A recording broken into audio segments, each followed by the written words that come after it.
예, 할렐루야. 오늘은 2026년 5월 26일 화요일입니다. 낯선 환경 속에서도 우리를 선하게 이끄시고 끝내 약속을 이루시는 하나님을 예배로 나오신 성도님들을 주님의 이름으로 환영하고 축복합니다. 오늘 하루도 삶의 수고와 분주한 가운데 우리 가정과 자녀들을 붙드시는 하나님의 은혜를 깊이 누리시기를 바랍니다. 특별히 우리가 서 있는 삶의 현장이 그저 버티는 자리가 아니라 하나님의 약속에 자라고 열매 맺는 은혜의 자리가 되기를 축복합니다. 오늘 우리가 나눌 본문은요, 창세기 47장 27절로 48장 7절의 말씀입니다. 이 말씀을 우리 찾아서 함께 읽고 나누는 시간 가지도록 하겠습니다. 이스라엘 족속이 애굽 고센 땅에 거주하며 거기서 생업을 얻어 생육하고 번성하였더라.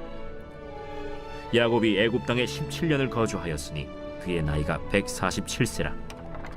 이스라엘이 죽을 날이 가까우매 그의 아들 요셉을 불러 이제 내가 내게 은혜를 입었거든.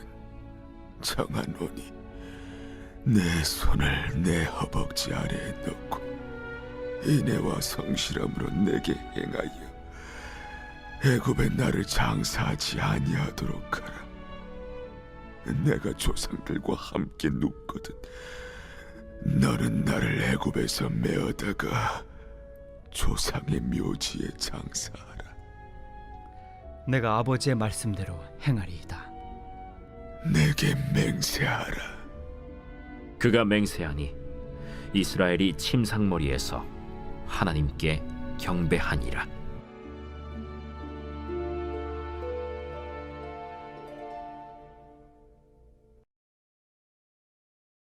제48장.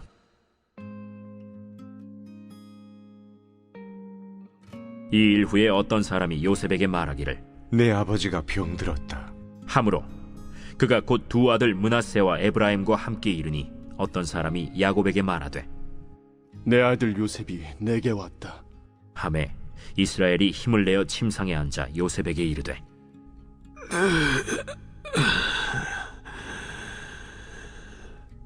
이전에 가나안 땅 루스에서 전능하신 하나님이 내게 나타나서 복을 주시며 내게 이르시되 내가 너로 생육하고 번성하게 하여 내게서 많은 백성이 나게 하고 내가 이 땅을 내 후손에게 주어 영원한 소유가 되게 하리라 하셨느니라.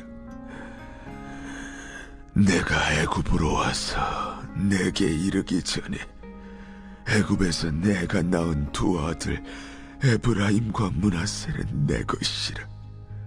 르우벤과 시므온처럼 내 것이 될 것이요 이들 후에 내 소생은 내 것이 될 것이며 그들의 유산은 그들의 형의 이름으로 함께 받으리라.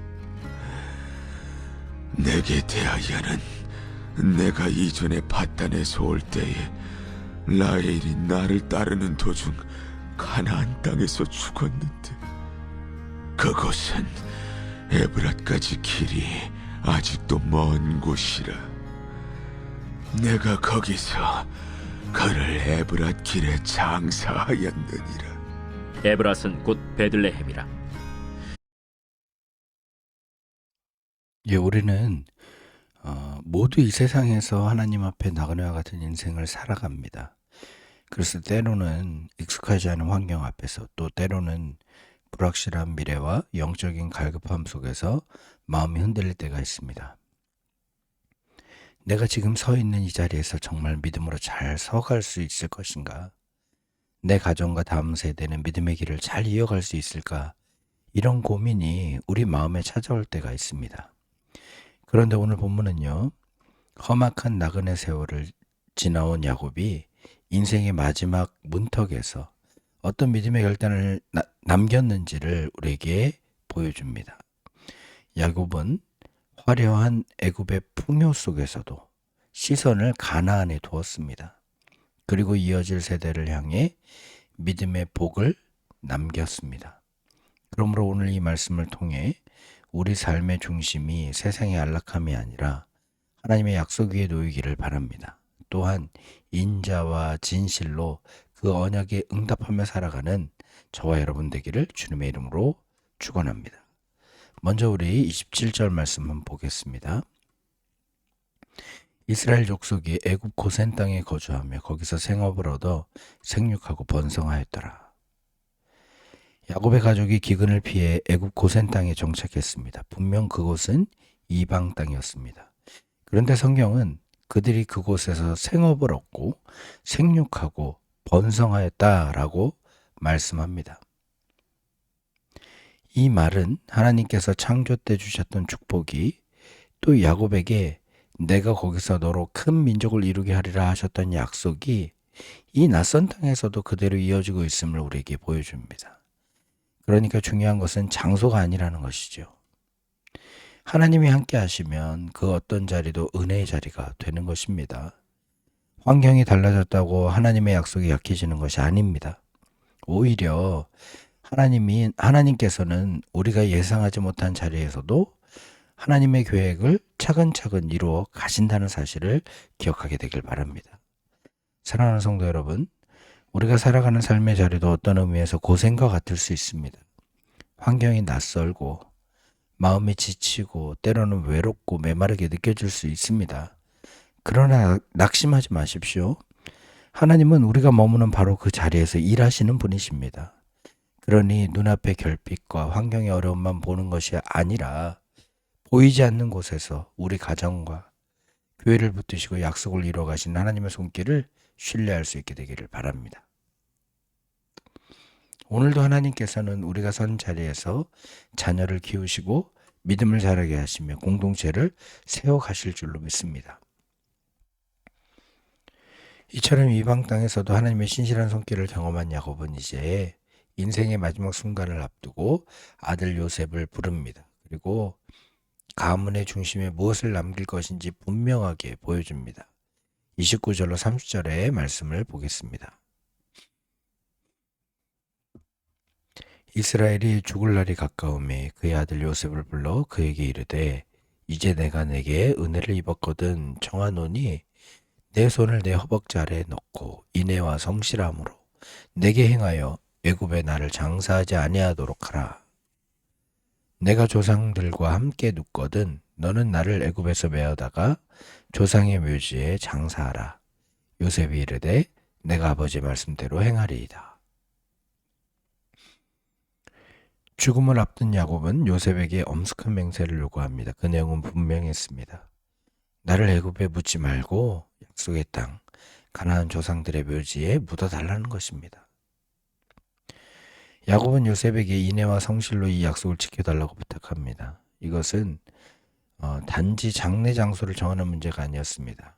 자신의 마지막까지도 하나님의 약속 안에 있겠다는 신앙의 고백이었습니다. 다시 말하면 야곱의 마음은 애굽의 화려함에 머문 것이 아니라 끝까지 하나님 언약을 향해 있었다는 것입니다. 젊은 시절의 야곱은 자신의 꾀와 욕망을 따라 살던 사람이었습니다. 그런데 인생의 굴곡을 지나고 하나님을 만나고 마침내 노년이 된 지금 그는 완전히 달라졌습니다. 이제 야곱은 세상 화려한 애굽보다 하나님의 약속이 있는 가나안을 더 귀하게 여겼습니다. 이것이 바로 신앙의 성숙입니다. 사람은 나이가 든다고 저절로 성숙해지는 것이 아니라 하나님 앞에서 무엇이 참된 소망인지를 배울 때 비로소 성숙해지는 겁니다. 그러면 우리의 마음은 지금 어디를 향하고 있습니까? 혹시 이 땅이 누리는 안정과 평안함의 마음을 뺏겨서 본향인 하나님 나라를 희미하게 여기며 살고 있지는 않습니까? 야곱처럼 우리도 끝까지 붙들어야 될 것이 무엇인지 기억해야 될 것입니다. 우리를 구원하신 주님의 십자가 사랑의 인자와 진실로 응답해야 됩니다. 그리고 그 응답은 말로만이 아니라 삶으로 나타나야 될 것입니다. 일터에서, 가정에서, 관계 속에서 주님의 뜻을 실제로 살아내는 성도로 서기를 축복합니다. 이제 야곱의 시선은 자기 자신의 마지막을 넘어 다음 세대로 향합니다. 약속의 땅을 바라보던 그 믿음이 이제 자손들을 향한 축복으로 이어진 것입니다. 마지막 창세기 48장 3절로 5절 말씀 우리 보겠습니다. 요셉에게 이르되 이전에 가나안 땅 루스에서 전능하신 하나님이 내게 나타나 복을 주시며 내게 이르시되 내가 너로 생육하고 번성하게 하여 내게서 많은 백성이 나게 하고 내가 이 땅을 내 후손에게 주어 영원한 소유가 되게 하리라 하셨느니라. 내가 애굽으로 와서 내게 이르기 전에 애굽에서 내가 낳은 두 아들 에브라임과 므낫세는 내 것이라. 르우벤과 시므온처럼 내 것이 될 것이오. 야곱은 요셉의 두 아들 에브라임과 므낫셋을 자신의 자녀처럼 받아들입니다. 이것은 요셉 가문에 특별한 은혜를 베푸시는 장면이면서 동시에 하나님의 언약이 다음 세대로 이어진다는 사실을 보여주는 장면입니다. 하나님께서 야곱에게 주셨던 약속은 야곱 한 사람에게서 끝나지 않았습니다. 그 약속은 자녀에게로 또 손자에게로 이어진 것이죠. 믿음은 원래 이렇게 흘러가는 것입니다. 야곱은 베델에서 만났던 하나님의 약속을 요셉과 그의 아들에게까지 이어줍니다. 이것이 참 귀한 믿음의 모습입니다. 그는 자기 세대가 은혜를 누리는 것으로 만족하지 않았던 것입니다. 다음 세대도 그 약속 안에 서기를 바랬던 것이죠. 그래서 마지막까지 축복하는 사람으로 섰음을 보게 됩니다. 사랑하는 성도 여러분, 우리도 이런 믿음의 어른이 되어야 됩니다. 나만 은혜 받는 것으로 끝나지 말고 내 자녀와 다음 세대가 하나님 안에 서도록 축복하며 길을 열어주는 우리가 되길 바랍니다. 믿음은 우리 세대에서 멈추면 안 됩니다.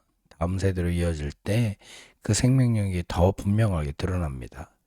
삶의 분주함 속에서 우리는 자녀들에게 세상의 성공 기준만 가르쳐서는 안 되는 것입니다. 하나님의 언약을 가르쳐야 될 것입니다. 그리고 삶으로 보여줘야 됩니다. 우리 갈보리 교회의 부모 세대가 먼저 자녀들 앞에서 살아있는 예배자로 서게 되기를 바랍니다. 우리의 말과 태도와 선택으로 믿음의 본을 보여줄 수 있게 되길 바랍니다. 그래야 해서 우리의 자녀와 손자 세대가 이 땅 가운데서도 주님의 교회를 든든히 세워가는 사람들로 자라게 되기를 주님의 이름으로 축원합니다. 제가 잠시 기도하겠습니다. 기근의 때에 야곱의 가문을 애굽의 고센 땅으로 이끄시고 이방의 자리에서도 생육하고 번성하게 하시는 창조의 복을 이루신 주님의 크신 섭리를 찬양합니다. 우리가 걷고 있는 삶의 여정 역시 하나님의 선하신 계획 아래 있음을 고백합니다. 때로 낯설고 메마르게 느껴지는 우리의 일터와 가정이 도리어 하나님의 약속에 자라고 열매 맺는 은혜의 자리 되게 하여 주시옵소서.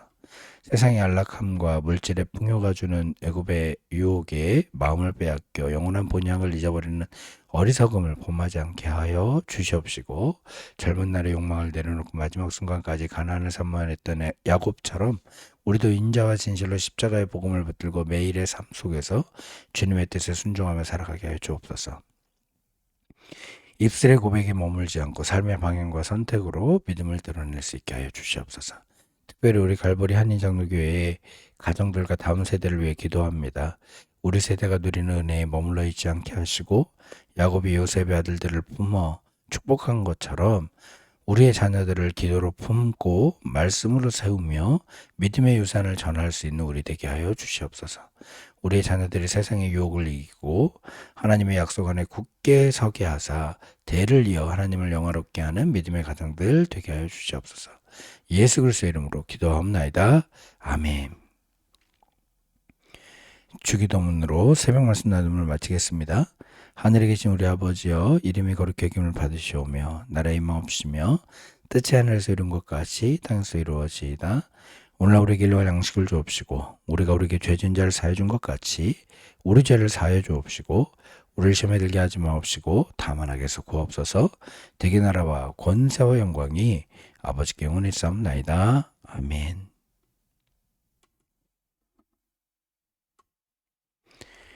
이 시간 우리 말씀을 붙들고 함께 기도하겠습니다.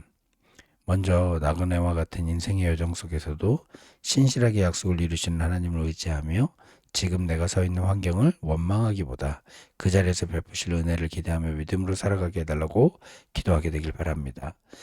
둘째로 세상이 주는 일시적인 성공과 안락함의 마음을 빼앗기지 않고 하나님과 변치 않는 언약적 사랑과 신실한 고백을 매일의 삶 속에서 실천하며 본향을 향해 나가게 해달라고 기도하게 되길 바랍니다.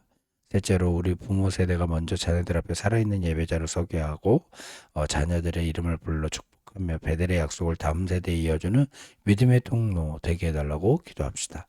마지막으로 우리 갈보리 한인장로교회가 성도들의 지친 삶을 품어주는 은혜의 피난처 되게 하시고 이 땅에 많은 자녀를 하나님 나라의 거룩한 일꾼으로 세워가는 믿음의 터전 되게 해달라고 기도하는 시간 갖도록 하겠습니다. 오늘도 주님 우리와 함께 하십니다. 주의 동행 속에서 주의 뜻을 이루어가는 하루가 되기를 기원합니다. 잠시 기도하는 시간 갖도록 하겠습니다.